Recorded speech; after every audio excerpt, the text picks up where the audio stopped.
নীল জলরাশির মাঝে ভেসে থাকা ছোট্ট একটা দ্বীপ, নাম তার পোভেগলিয়া।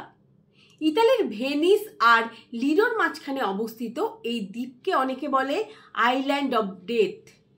কথিত আছে এই দ্বীপে একবার গেলে কেউ আর জীবিত ফিরে আসে না। নমস্কার, আমি কাকলি। আমি আবারও আজকে একটা গল্প নিয়ে চলে এসেছি, একটি রহস্যময় দ্বীপের গল্প। 421 খ্রিস্টাব্দে প্রথম বসতি গড়ে ওঠে এখানে। নবম শতক নাগাদ জনসংখ্যা বাড়তে থাকলেও দ্বীপের শান্ত সৌন্দর্য, এই লোভ, এত সুন্দর জায়গাটা সেই অন্যান্য শক্তিশালী রাজ্যগুলোর লোভ জাগায় এই জায়গাটার প্রতি।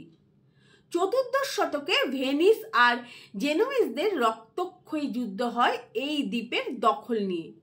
বলা হয় আজও নাকি রাতের গভীরে কামানের শব্দ প্রতিধ্বনিত হয় পোভেগলিয়ার বুকে। কিন্তু প্রকৃত অভিশাপ নেমে আসে 1348 সালে। বন্দরঘাটে ভিড়েছিল দুটি জাহাজ, সঙ্গে নিয়ে এসেছিল ভয়ঙ্কর বিউবনিক প্লেগ। কিছু দিনের মধ্যেই দ্বীপ পরিণত হয় মৃত্যুপুরীতে। হাজার হাজার রোগীকে এখানে নির্বাসিত করা হয়েছিল। ইতিহাস বলে 1,60,000-এরও বেশি মানুষকে পোভেগলিয়ার মাটির নিচে কবর দেওয়া হয়েছিল। অনেকে বিশ্বাস করেন তাদের আত্মাই নাকি আজও ঘুরে বেড়ায় এই দ্বীপে। সময় গড়ালো, তবুও দ্বীপের অভিশাপ কাটল না। 1922 সালে এখানে গড়ে ওঠে মানসিক রোগীদের হাসপাতাল। কিন্তু অল্প কিছুদিন পরেই কর্মীরা একে একে পালিয়ে যায়। তারা দাবি করত প্রতিদিনই নাকি অনুভব করত অদৃশ্য উপস্থিতি। রোগীরাও সুস্থ হওয়ার বদলে আরও বিকারগ্রস্ত হয়ে উঠত। আর একদিন হাসপাতালের প্রধান হঠাৎ ছাদ থেকে লাফ মেরে আত্মহত্যা করেন। এরপরেই চিরতরে বন্ধ হয়ে যায় সেই হাসপাতাল।